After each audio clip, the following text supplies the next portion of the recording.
you guys just share a little bit about your history with the project and with the weekend, and then even more recent history would be good too. Yeah, sure.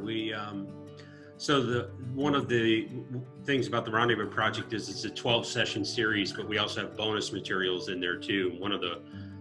We've got a whole session on sexual intimacy and some other things, but the longer version of our story and what led us to the place where we divorced and then got remarried is explored a little bit further in a bonus material in the Rendezvous Project. But just to sum it up, Michael, we got married really young and did not get any kind of counseling, formal counseling, other than, to your point a little bit earlier, what we learned from our own parents in terms of how to be married and what to expect.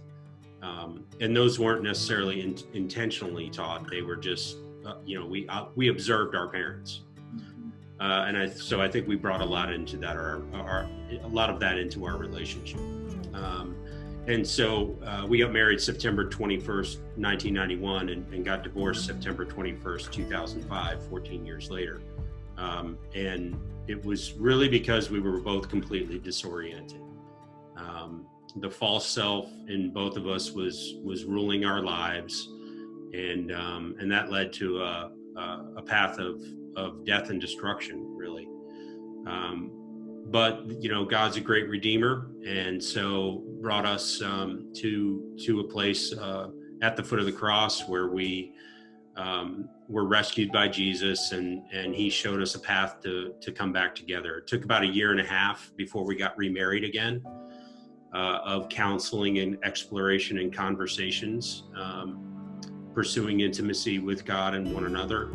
And then even after we got remarried, continuing that journey.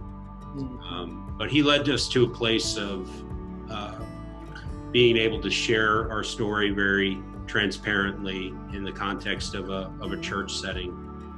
And immediately following that, after we shared our story, we had a couple come up to us and say, "No, we are nowhere near as messed up as the two of you were, so there must be hope for us too."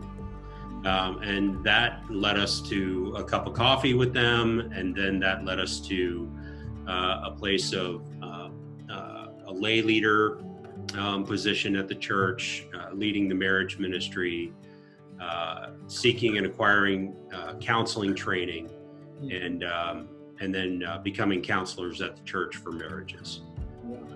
And then we found Zoweh shortly there, right in that area too. I think I went to my first event at Zoweh and the Heart of a Warrior encounter in 2008.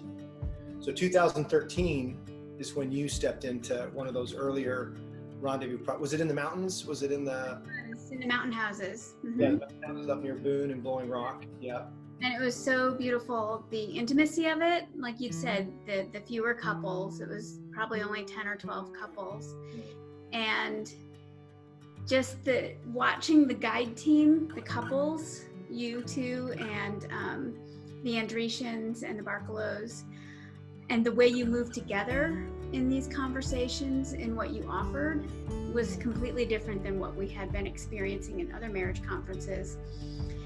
But I think most impactful, what spoke to my heart the most, was the intentionality, the time set aside for us to sit together and for Scott to tell me his story, for Scott to share his story, and for me to listen, not offer anything, but just listen and hear his heart, hear what he was exploring, what he experienced.